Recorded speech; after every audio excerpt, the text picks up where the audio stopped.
नमस्कार दोस्तों, कविता Yadav YouTube channel पर आप सभी का स्वागत है।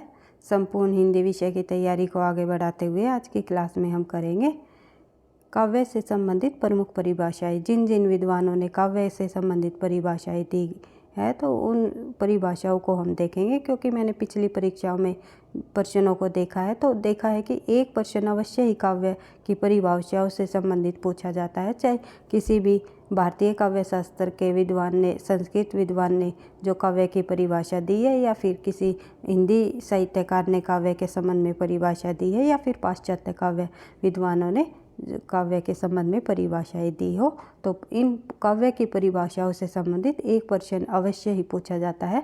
टीजीटी पीजीटी परीक्षा हो या एनटीए नेट की परीक्षा हो, सभी के लिए ये इम्पोर्टेंट क्लास रहेगी भाई, क्योंकि यहाँ से एक प्रश्न आपको अवश्य ही देखने को मिलेगा। तो ज़्यादा टाइम वेस्ट न करते हुए शुरुआत कर लेते हैं। सबसे पहले परिभाषा देखेंगे हम शब्दार्थो काव्यम। शब्दार्थो काव्यम किन्होंने कहा है कि शब्द और अर्थ का जो संयोग है वही काव्य है। ये जो परिभाषा दी है ये दी है रुद्रट ने। अगर इसकी जगह अगर एक शब्द आपको ये मिल जाए बीच में शब्दार्थो सहितो काव्यम, तो शब्द और अर्थ सहित ही काव्य बनता है। तो ये जो परिभाषा दी है वो दी है भामा ने। तो रुद्रट और भामा ने जो है काव्य अलंकार ग्रंथ की रचना की है। इनके ग्रंथ का नाम भी एक है, और जो काव्य के संबंध में जो परिभाषाएं दी है तो उन्होंने तो लगभग जो है सेम शब्दों का ही प्रयोग किया हुआ है। एक जैसे परिभाषा इनकी लगती है, तो थोड़ा सा अंतर है। भामा की जो परिभाषा होगी उसमें जो सहित शब्द बीच में आ जाएगा, शब्दार्थो सहितम काव्यम, जो शब्द और अर्थ के सहयोग से ही काव्य है। ये परिभाषाएं रुद्रट और भामा दोनों ने दी है, लेकिन थोड़ा सा परिभाषाओं में अंतर है, वो हम भामा की आगे चल के देखेंगे, पढ़ेंगे क्या परिभाषा दी है भामा ने। रुद्रट की हमने देख ली, शब्दार्थों सहित शब्दार्थों काव्यम, जो शब्द और अर्थ का जो संयोग है वही काव्य है रुद्रट। इसका आंसर हो जाएगा। बढ़ते हैं आगे, देख लेते हैं जो अगली परिभाषा है शब्दार्थ शरीरम तावकता काव्यम। जो ये परिभाषा दी है, शब्द और अर्थ जिसका शरीर है वही काव्य है, ये कहा है आनंदवर्धन ने।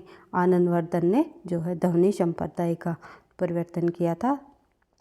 तो आनंदवर्धन ने कहा है कि शब्द और अर्थ जिसका शरीर है वही काव्य है। काव्य के संबंध में आनंदवर्धन ने कहा है। बढ़ते हैं आगे, देख लेते हैं जो अगली परिभाषा है हमारी। और एक आनंदवर्धन की शताब्दी के कवि विद्वान रही है, ये रही है आनंदवर्धन जो है 10वीं शताब्दी के विद्वान रहे, जिन्होंने ध्वन्यालोक की रचना की थी।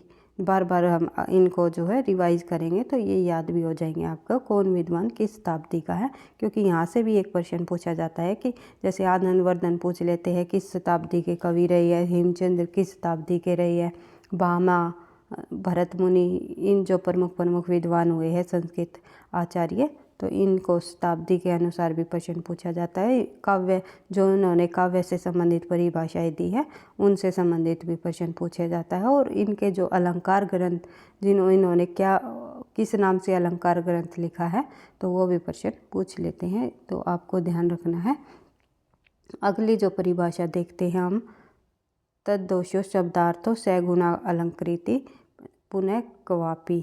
जो ये परिभाषा दी है तद्दोषो शब्दार्थों सहित सगुणा अलंकारिकृति पुनः क्वापि, जो ये परिभाषा है शब्द और अर्थ संगति जिसमें दोष न हो, गुणों से युक्त हो, कभी कभी अनअलंकृत हो, तो वह काव्य है। जो ये परिभाषा है ये मम्मट द्वारा दी गई है। किस विद्वान ने दी है ये परिभाषा? मम्मट ने। और मम्मट किस शताब्दी के कवि रहे हैं?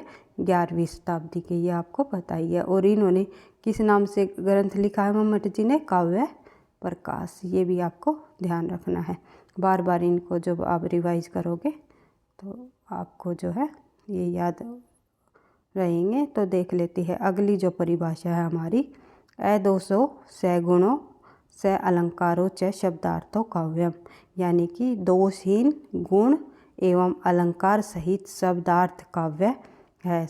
दोषहीन गुण एवं अलंकार सहित यानी कि अलंकारों से युक्त, दोष जिसमें कोई भी दोष न हो, केवल गुण हो वही क्या होते हैं, वे शब्द और अर्थ क्या कहलाते हैं, वही हमारे काव्य कहलाते हैं। जो ये परिभाषा दी है, दोषो स गुणो स अलंकारो च शब्दार्थो काव्यम, जो ये परिभाषा है ये आचार्य हेमचंद्र जी ने दी है। तो आचार्य हेमचंद्र जी जो है किस शताब्दी के विद्वान रहे हैं? तो आचार्य हेमचंद्र जी जो है 12वीं शताब्दी के विद्वान रहे हैं, जिन्होंने शब्दानुशासन नामक ग्रंथ की रचना भी की है। और एक इनका जो काव्य शास्त्र के अंतर्गत जो ग्रंथ है वो है काव्यानुशासन।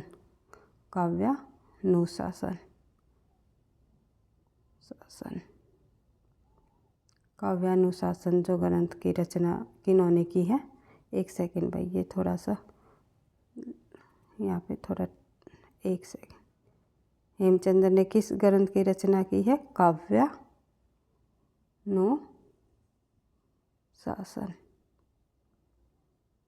ग्रंथ की रचना की है। और किस शताब्दी के कवि रहे? 12वीं शताब्दी के कवि माने जाते हैं हेमचंद्र जी। उसके बाद जब हम बात करें अगली परिभाषा की, तो वाक्यम रसात्मक काव्यम, रसात्मक वाक्य काव्य है। तो रसात्मक वाक्य काव्यम जो कहा है वो आचार्य विश्वनाथ ने कहा है कि जो रसों से युक्त काव्य वाक्य होते हैं वही काव्य है। जो ये परिभाषा दी किन्होंने दी? आचार्य विश्वनाथ ने।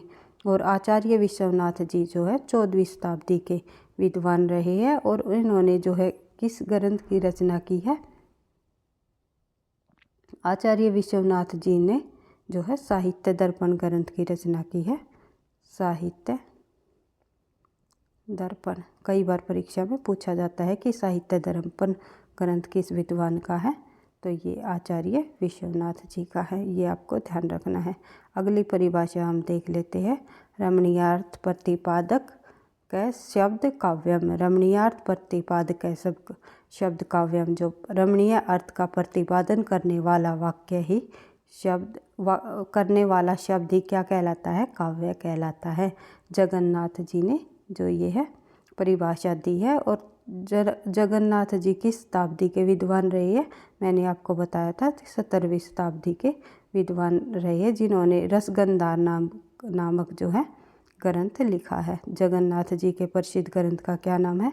कई बार पूछा जाता है। रसगंधार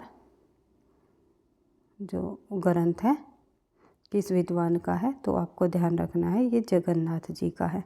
इसके बाद बात करते हैं शब्दार्थो सहितो काव्यम। शब्दार्थो है ये, भाई थोड़ा टाइपिंग मिस्टेक हो गया। शब्दार्थो सहित काव्यम गदम पदम च तदिता। तो जो ये है ये परिभाषा किस विद्वान ने दी है? मैंने आपको बताया था रुद्र और भामा ने काव्यालंकार ग्रंथ की रचना की है दोनों ने। और भामा जो है किस शताब्दी के विद्वान रहे हैं? तो भामा जो है 6ठी शताब्दी के विद्वान रहे हैं, ये आपको ध्यान रखना है। और इन्होंने जो है शब्द और अर्थ सहित साहित्य काव्य है, जो गद्य व पद्य के भेदों से 2 प्रकार का होता है। तो हमारा जो साहित्य होता है वो गद्य व पद्य के 2 भेदों से का जो प्रकार होता है उनसे ही जो हमारा साहित्य बनता है। ये जो शब्द और अर्थ सहित जो साहित्य है वही काव्य है, ये कहलाया है भामा द्वारा। तो ये परिभाषा आपको ध्यान रखनी है, क्योंकि इन परिभाषाओं से संबंधित एक प्रश्न अवश्य ही परीक्षा में पूछा जाता है। मैंने पिछली परीक्षाओं में देखा हुआ है कि, और ये जितने भी मैं आपको परिभाषाएं बता रही हूँ तो सभी इम्पोर्टेंट है, कहीं ना कहीं पिछली परीक्षाओं में पूछी जा चुकी है। NTA नेट में भी पूछी जा चुकी है और TGT PGT परीक्षाओं में भी ये परिभाषाएं पूछी जाती है। तो इनको आपको बार बार रिवाइज करते हुए याद कर लेना है, क्योंकि यहाँ से आपका 1 नंबर पक्का हो जाएगा। गुण एवं अलंकार से संयुक्त शब्दार्थ को काव्य कहते हैं। जो ये, एक सेकंड भाई, इसकी परिभाषा देख लेते हैं हम पहले वामन जी की। काव्य शब्दायम गुणालंकार सहितो शब्दार्थो वर्तते। जो ये परिभाषा दी है ये वामन जी ने दी है कि गुण व अलंकार से युक्त शब्दार्थ को ही काव्य कहते हैं। गुण एवं अलंकार से संयुक्त शब्दार्थ जो होते हैं, गुणों और अलंकारों से युक्त, उन्हें ही हम क्या कहते हैं, काव्य कहते हैं। ये जो परिभाषाएं दी है ये दी है वामन जी ने। वामन जी किस शताब्दी के कवि रहे हैं ये आपको पता ही है। वामन जी जो है 8वीं शताब्दी के प्रमुख कवि रहे हैं। भारतीय काव्य शास्त्र के अंतर्गत जो है संस्कृत आचार्य रहे हैं। और इन्होंने किस ग्रंथ की रचना की है, काव्य अलंकार ग्रंथ की तो रचना की है भामा ने, लेकिन काव्य अलंकार सूत्रवर्ती, काव्य अलंकार सूत्रवर्ती जो ग्रंथ रहा है वो किसका रहा है, वामन जी का। ये आपको ध्यान रखना है। उसके बाद बात करें अगली परिभाषा है वो हम देख लेते हैं। हिंदी के जो साहित्यकार रहे हैं उनसे कुछ परिभाषाएं उन्होंने भी दी है काव्य के संबंध में, जो कि परीक्षाओं में पूछी जाती है। सबसे पहले बात कर लेते हैं हम महावीर प्रसाद द्विवेदी द्वारा दी गई परिभाषा, क्योंकि ये परिभाषा बार बार परीक्षाओं में पूछी गई है। अंतःकरण के वृत्तियों के चित्र का नाम कविता है। अंतःकरण के वृत्तियों के चित्र का नाम क्या है, वो है कविता। ये परिभाषा जो दी है ये महावीर प्रसाद द्विवेदी जी ने दी है। इसके बाद बात करें अगली जो परिभाषा है महावीर प्रसाद द्विवेदी जी की ही, कविता प्रभावशाली रचना है जो पाठक या श्रोता के मन का आनंदमयी प्रभाव डालती है। जो कविता वह प्रभावशाली रचना है जो पाठक और श्रोता के मन पर जो है आनंदमयी प्रभाव डालती है। जो ये परिभाषा कविता के संबंध में किन्होंने कही है, महावीर प्रसाद द्विवेदी। कई बार परीक्षा में पूछा जाता है कविता को अंतःकरण की प्रवृत्ति का नाम किन्होंने दिया है, तो महावीर प्रसाद द्विवेदी ने। कविता प्रभावशाली रचना है जो पाठक व श्रोता के मन पर आनंदमयी प्रभाव डालती है। ये परिभाषा महावीर प्रसाद द्विवेदी ने दी है। और इसके बाद एक परिभाषा और हम देख लेते हैं, मनोभाव शब्दों का रूप धारण करते हैं वही कविता है, चाहे वह पदात्मक हो या गद्यात्मक हो। तो ये परिभाषा भी महावीर प्रसाद द्विवेदी जी ने की है कि मनोभाव शब्दों का रूप धारण करते हैं वही कविता है, चाहे वह पद्यात्मक रूप में हो या फिर गद्यात्मक रूप में। इस प्रकार से आगे बढ़ते हैं। एक परिभाषा और महावीर प्रसाद द्विवेदी जी के ही संबंध में हम देख लेते हैं काव्य की। तो कविता द्वारा असंभव को भी संभव बनाया जा सकता है। वेरी वेरी इंपॉर्टेंट है भाई, कई बार परीक्षाओं में पूछी गई है कि कविता द्वारा असंभव को भी संभव बनाया जा सकता है। यह परिभाषा महावीर प्रसाद द्विवेदी जी ने काव्य के संबंध में कही है। अगली जो परिभाषा है, कविता जीवन और जगत की अभिव्यक्ति है, आचार्य रामचंद्र शुक्ल द्वारा दी गई है। Very very important. और रामचंद्र शुक्ल ने जितनी भी परिभाषाएं दी है, कथन दिए, वे अपने आप में इम्पोर्टेंट ही है। आपको पता ही है आचार्य रामचंद्र शुक्ल द्वारा दिए गए कथन व जो परिभाषाएं है वे बार बार परीक्षाओं में पूछी जाती हैं। तो आचार्य रामचंद्र शुक्ल द्वारा जितने भी महत्वपूर्ण कथन है आपको बार बार रिवाइज करते हुए याद कर लेना है। कविता जीवन और जगत की अभिव्यक्ति किन्होंने मानी, आचार्य रामचंद्र शुक्ल ने। सत्वोद्रेक या हृदय की मुक्तावस्था के लिए किया हुआ जो शब्द विधान है वही काव्य है। यानी सत्वोद्रेक मनन मतलब एक उमंग के साथ एक आनंदमयी उत्साह से भरा हुआ जो हृदय की जो मुक्तावस्था के लिए जो किया हुआ शब्द विधान है वही काव्य है। ये किन्होंने माना है, आचार्य रामचंद्र शुक्ल जी ने। उसके बाद बात करें आगे, जिस प्रकार आत्मा की मुक्तावस्था ज्ञान दशा कहलाती है उसी प्रकार हृदय की मुक्तावस्था रस दशा कहलाती है। कई बार आप लोगों ने ये परिभाषा पढ़ी भी होगी और पिछली परीक्षाओं में पूछी जा चुकी है। हृदय की इसी मुक्ता साधना के लिए मनुष्य की वाणी जो शब्द विधान करती है उसे कविता कहते हैं। आचार्य रामचंद्र शुक्ल द्वारा दी गई परिभाषा है। उसके बाद एक परिभाषा और देख लेते हैं आचार्य रामचंद्र शुक्ल द्वारा काव्य की। तो कविता ही मनुष्य के हृदय को स्वार्थ संबंधों के संकुचित मंडल से ऊपर उठकर लोक सामान्य भावभूमि पर ले जाती है, जहाँ जगत की नाना गतियों की मार्मिक स्वरूप का साक्षात्कार और शुद्ध अनुभूतियों का संचार होता है। ये आप देख सकते हो आचार्य रामचंद्र शुक्ल द्वारा कहा गया जो है कविता के संबंध में कथन है। उसके बाद देख लेते हैं अगली जो परिभाषा है, इम्पोर्टेंट परिभाषा है, जो कि आचार्य जयशंकर प्रसाद द्विवेदी द्वारा दी गई है। तो काव्य आत्मा की संकल्पनात्मक जो अनुभूति होती है, जिसका संबंध विश्लेषण या विज्ञान से नहीं होता। जो ये परिभाषाएं दी है काव्य के संबंध में जयशंकर प्रसाद जी ने दी है। इसके बाद एक परिभाषा और देख लेते हैं जयशंकर प्रसाद जी की, कि आत्मा की मनन शक्ति की वह असाधारण अवस्था जो श्रेय सत्य को उसके मूल चारुत्व में सहसा ग्रहण कर लेती है और काव्य में संकल्पनात्मक अनुभूति कही जा सकती है। जहाँ पर जयशंकर प्रसाद की जब हम कीवर्डों की बात करें परिभाषा में, तो हमें देखने को मिलता है संकल्पनात्मक जो शब्द है ये बार बार आया हुआ है। तो थोड़ी सी हम ट्रिक के अनुसार भी जो है चीज़ों को याद रख सकते हैं। ट्रिक के अनुसार नहीं बोल रही भाई, मैं थोड़ा सा ये कहना चाहती हूँ कि थोड़ा सा आप कीवर्डों को भी देख करके आप पढ़ोगे। कीवर्डों के साथ अगर आप जो है परिभाषाओं को देखोगे, समझोगे, एक विद्वान द्वारा दी गई, जैसे कि महावीर प्रसाद द्विवेदी जी ने अधिकतर जब अपनी परिभाषाएं दी है काव्य के संबंध में, तो अंतःकरण की बात अधिक की है, मनोभावों की बात, व्यक्ति के मन की बात जो है ज़्यादा उन्होंने इस प्रकार से की है। तो आप समझ के साथ अगर पढ़ोगे तो उनके अंदर जो है आपको की पॉइंट देखने को मिलेंगे। इससे आपको जो है थोड़ा सा आपको आइडिया भी हो जाएगा। अगर आपको जो है क्वेश्चन में कन्फ्यूजन हो रही है तो उससे आपका प्रश्न जो है 80-90% ठीक होने के चांस रहते हैं। तो देख लेते हैं आगे, क्योंकि मैं हमेशा आपको बोलती हूँ कि आपको जो है बार बार रिवाइज करते हुए चीज़ों को बार बार जो है इम्पोर्टेंट चीज़ों को पढ़ते हुए चलना है। एक हार्ड वर्क के साथ थोड़ा सा स्मार्ट वर्क करते हुए अपनी तैयारी को आगे बढ़ाना है। तो देख लेते हैं अगली जो परिभाषा है, महादेवी वर्मा जी के ने कविता के संबंध में क्या कहा है। तो देख लेते हैं, कविता कवि विशेष की भावनाओं का चित्रण है। वह चित्रण इतना ठीक है कि उसके जैसे भावनाएं दूसरे के हृदय में आविर्भूत हो जाती है, यानी कि उत्पन्न हो जाती है।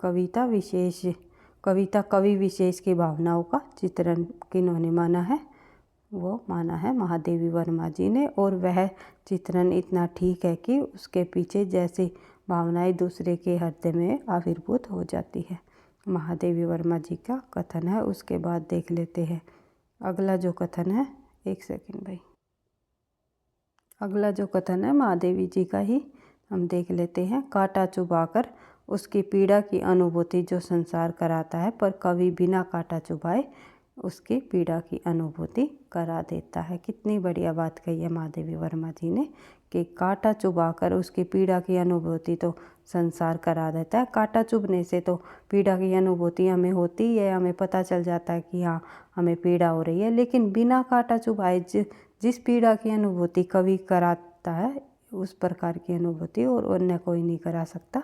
तो बिना कांटा चुभाए पीड़ा की अनुभूति करा देता है कवि। तो जहाँ पहुँचे ना रवि वहाँ पहुँचे कवि, इस प्रकार से कहा भी जाता है कि जो कवि होते हैं अपनी कविताओं के द्वारा जो है हर एक जो है व्यक्तियों के दुखों की अनुभूति करा देता है और खुशी की भी अनुभूति करा देता है। प्रकृति का चित्रण भी हमें दिखा देता है और जो है वीरता का भाव भी हमारे अंदर भर देता है। हर प्रकार के जो संचारी भाव हमारे अंदर जो उत्पन्न होते हैं वो कवि जो अपनी कविताओं के माध्यम से, अपनी रचनाओं के माध्यम से जो है करा देता है। ये आपको जो है आप जब रचनाओं को बिल्कुल दिल से गहराई से पढ़ोगे तो आपको समझ आ जाएगा। बढ़ते हैं आगे, देख लेते हैं अगली जो परिभाषा हमारी है, कविता हमारे परिपूर्ण क्षणों की वाणी है। जो किस विद्वान ने कहा है, किस लेखक ने कहा है कि कविता हमारे परिपूर्ण क्षणों की एक वाणी है। तो ये कहा है पंत जी ने, वेरी वेरी इम्पोर्टेंट है। DTT+B PGT में भी पूछा गया है ये प्रश्न। तो देख लेते हैं अगला जो हमारा काव्य के संबंध में परिभाषा है। काव्य जीवन की आलोचना है। काव्य को जीवन की आलोचना किन्होंने माना है? तो प्रेमचंद जी ने, मुंशी प्रेमचंद जी ने कहा है काव्य जीवन की आलोचना है। इसके बाद बात करें आगे, अगली जो हमारी परिभाषा है, काव्य संसार के प्रति कवि की भाव प्रदान किंतु व्यक्तिक संबंधों से मुक्ति, मानसिक प्रतिक्रियाओं, कल्पना के साँचे में ढली हुई श्रेय के प्रिय रूपा प्रभावोत्पादक अभिव्यक्ति है। ये जो परिभाषाएं दी है ये डॉक्टर गुलाब राय जी ने कहा है। व्यक्तिक संबंधों की जो मुक्त मानसिक प्रतिक्रियाएं व कल्पना के साँचे में ढली हुई श्रेय के प्रतिरूपा प्रभावोत्पादक अभिव्यक्ति को माना है काव्य को। उसके बाद बात करें आगे, काव्य आत्माभिव्यक्ति है। काव्य को एक होता है आत्मानुभूति और एक होती है आत्माभिव्यक्ति। तो आत्माभिव्यक्ति जो काव्य को किन्होंने माना है? ये माना है डॉक्टर नगेंद्र ने। उसके बाद बात करें आगे, अगले जो परिभाषा है हमारी डॉक्टर नगेंद्र के अनुसार काव्य से संबंधित, तो रसात्मक शब्दार्थ काव्य है, उसकी छंदमयी विशिष्ट विधा आधुनिक अर्थ में कविता है। रसात्मक शब्दार्थ काव्य जो है किन्होंने माना? डॉक्टर नगेंद्र ने। और उसकी जो छंदोमयी विशिष्टा विधा आधुनिक अर्थ में कविता मानी है जो डॉक्टर नगेंद्र ने। ध्यान रखनी है। बढ़ते हैं आगे, कविता भाषा में आदमी होने की तमीज है। कविता भाषा में आदमी होने की तमीज किन्होंने मानी है? धूमिल जी ने। बढ़ते हैं आगे, अगली जो परिभाषा है, कविता सबसे पहले और अंत में शब्द है। यानी कि कविता सबसे पहले भी शब्द और अंत में भी शब्द। कविता सबसे पहले और अंत में दोनों में क्या है? शब्द है। शब्द किन्होंने माना कविता को सबसे पहले और अंत में? वो माना है अज्ञे जी ने। प्रयोगवादी कवि रहे हैं प्रमुख अज्ञे जी, तो इन्होंने कविता को सबसे पहले और अंत में शब्द माना है। बढ़ते हैं आगे, अगली जो परिभाषा है वो है हमारी आचार्य नंदुलारे वाजपेयी, जो कि एक आलोचक रहे हैं, विद्वान रहे हैं। बढ़ते हैं, इनकी परिभाषा को देख लेते हैं। काव्य तो प्राकृत मानव अनुभूतियों का नैसर्गिक, यानी कि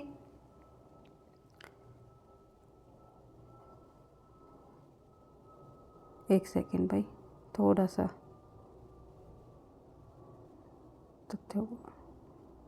एक सेकंड। काव्य को प्राकृत मानव अनुभूतियों का नैसर्गिक कल्पना के सहारे ऐसा सौंदर्यमय चित्रण है जो मनुष्य मात्र में स्वभावतः अपने अनुरूप भाव, उच्छ्वास और सौंदर्य संवेदन उत्पन्न करता है। इसी सौंदर्य संवेदन को भारतीय परिभाषा शब्दावली में रस कहते हैं। तो ये परिभाषा किन्होंने दी है? ये परिभाषा दी है आचार्य नंदुलारे वाजपेयी ने। तो इस प्रकार से हमने काव्य से संबंधित प्रमुख विद्वानों की परिभाषाओं को देख लिया, क्योंकि इन परिभाषाओं से संबंधित एक प्रश्न अवश्य ही परीक्षा में पूछे जाती है। कुछ परिभाषाएं और हमारी रह जाती है जो कि पाश्चात्य विद्वानों ने दी है। तो पाश्चात्य काव्य शास्त्र को हम जब शुरुआत करेंगे तब हम देखेंगे कि पाश्चात्य विद्वानों ने काव्य के संबंध में क्या क्या परिभाषाएं दी है, क्या कहा है काव्य को। तो पाश्चात्य विद्वानों के अनुसार भी हम देखेंगे। भाग 2 के अंतर्गत हम देख लेंगे काव्य की परिभाषाओं में पाश्चात्य विद्वानों के अनुसार प्रमुख परिभाषाएं। तो इस प्रकार से हमने जो जिन टॉपिकों से प्रश्न पूछे जाते हैं परीक्षा में हमेशा, तो उन टॉपिकों को हम जो है साथ साथ करते हुए अपने कंटेंट को भी थोड़ा थोड़ा आगे बढ़ाते हुए अधिक से अधिक प्रश्नों का अभ्यास करते हुए पिछले सालों के प्रश्न पत्रों को भी करते हुए जो है व्याख्या सहित प्रश्नों की सीरीज को भी आगे बढ़ाते हुए हम धीरे धीरे अपनी तैयारी को हिंदी साहित्य से संबंधित आगे बढ़ाएंगे। वीडियो पसंद आई तो लाइक करना, दोस्तों के साथ शेयर करना, चैनल पर पहली बार हो तो सब्सक्राइब कर लेना ताकि नोटिफिकेशन आपको आपको समय पर मिलता रहे। और एक बात और कहना चाहती हूँ भाई, मैं लाइक और कमेंट प्लीज़ ज़रूर कर दिया करो, क्योंकि आपके लाइक और कमेंट से ही मुझे नेक्स्ट वीडियो बनाने का और अधिक मोटिवेशन मिलता है, ताकि मैं इसी तरह निरंतरता के साथ जो है हिंदी साहित्य की तैयारी आपको आगे तक कराती रहूं। परीक्षा तक आपकी जो है इन वीडियो के माध्यम से आपको जो है मदद मिलती रहे।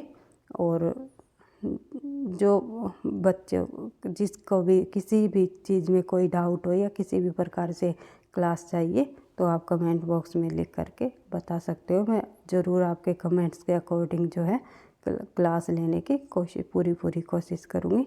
पढ़ते रहना, आगे बढ़ते रहना। थैंक यू, धन्यवाद।